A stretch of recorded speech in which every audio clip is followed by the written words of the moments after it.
Good morning, I'm Harley Schlanger from the LaRouche Organization with your daily update for August 11th, 2021. Well, once again, the White House has demonstrated that it is completely under the control of geopolitical doctrine when it comes to addressing relations between other nations in the United States and solving the problems that confront all people. The White House announced yesterday that they're going to be holding a virtual conference on December 9th and 10th, which will convene what they're calling Leaders Summit for Democracy. So what's on the agenda of this summit? Are they going to address the global financial crisis, the failure of unity in getting to push through a Great Reset and a Green New Deal, the famine in Africa, the COVID crisis, the danger of new endless wars, the prospect for cooperation in Afghanistan? None of that is on the agenda. Instead, they list three topics. First, defense against authoritarianism. Second, fighting corruption. And third, promoting respect for human rights. Now, if this sounds to you like this is the Davos policy, you're absolutely right. It has nothing to do with the needs of the American people or the people of Western Europe or the developing sector. It has nothing to do with addressing the problems that people face in putting food on the table, keeping a roof over the head, being able to provide health care for their families. It has nothing to do with any of that. If you look at these three topics, what we're seeing is the justification to launch new regime change wars, a global banker's dictatorship, and the deadly Green New Deal. In fact, that's exactly what it is.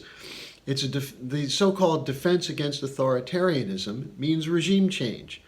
And any government which defends the sovereign rights of its people, such as what happened to Libya, Iraq, Syria, Venezuela, will be overthrown or will be targeted for being overthrown. Where's the human rights mafia when it comes to launching regime change wars? When it comes to Israeli apartheid policy against the Palestinians? When power over governments is handed to the global cartels, such as the financial cartels, big pharma, the food and energy cartels, raw material cartels, media cartels, when they have control, there's no freedom.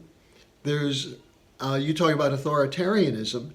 In the US, we're seeing censorship and police state spying.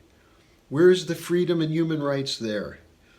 Now, what about a specific example of something which happened in the last days? Secretary of State Blinken appointed Amos Hochstein to a position from which he can work to sabotage the nearly completed Nord Stream 2 pipeline. He's known as an anti-Russian hardliner. Blinken said his job will be to push back against the Kremlin's use of energy as a geopolitical weapon. How is providing gas to Western Europe a geopolitical weapon? Well, the line is that the Russians are going to do this to withhold energy when it's needed at the most important time for political reasons. Has this happened at all in the recent period when European countries have been purchasing Russian oil and gas? Have they done anything like that? This is a classic example of creating a false flag in advance to justify a policy which is aimed at punishing Russia for what? For refusing to knuckle under to the demands of a new rules-based order, as promoted by the British Empire and their flunkies, such as those in the Biden administration, such as Blinken and others. So this direction shows that the United States is still completely under the domination of the policy doctrines devised at the beginning of the 20th century by top British geopolitical operatives designed to protect the empire and destroy the ability of people to think about alternatives outside of the needs of the empire. Now, this was addressed by the director of the Russian International Affairs Council, Dr. Andrei Kortunov, who many of you have heard speaking at recent Schiller Institute conferences. He said that he has seen no signs of a serious intent by Biden to improve relations with Russia. He said that it's important that there's a statement of the need to have discussion, but what's the content of the discussion? He said what he's looking at is the likelihood of more sanctions and other repression against the Kremlin. Other commentators from Russia are saying that they expect the United States will intervene aggressively into the upcoming Russian elections. So Dr. Kortunov says that despite talks of pursuing a more cooperative relationship, what we're seeing instead is a relation shaped by rivalry and not cooperation. In other words, more geopolitics. Now, let me just come to one note on the economy and the Green New Deal. Energy prices in Germany were up 11% in July, in 1 month, bringing the overall inflation up to almost 4%. And that 4% figure is probably an underestimate.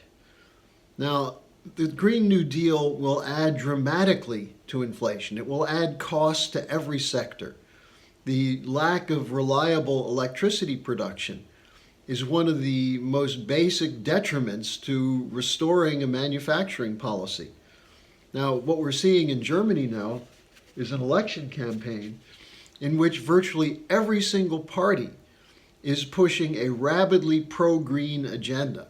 You see posters up all over town, and they're all about green, democracy, anti-authoritarianism.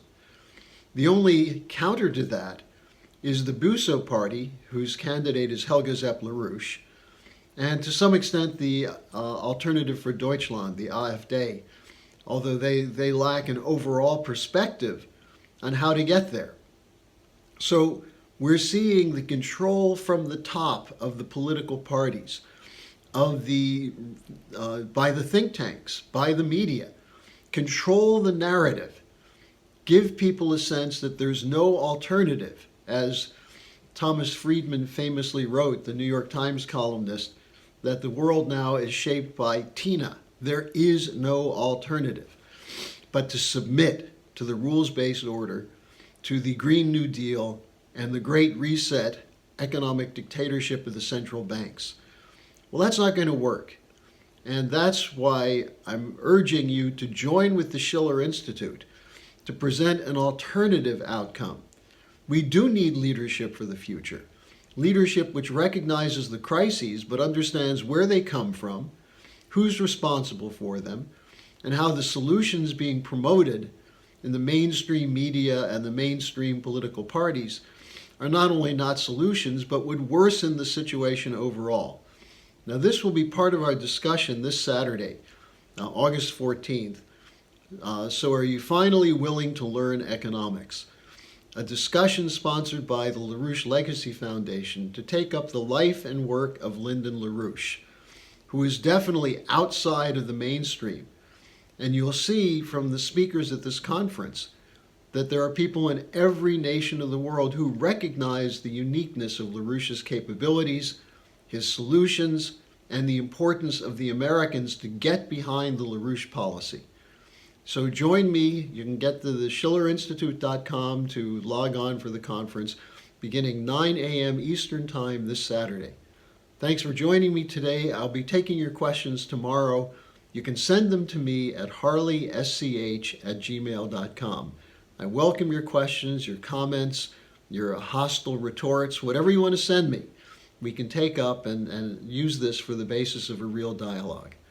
Thanks, and I'll see you tomorrow.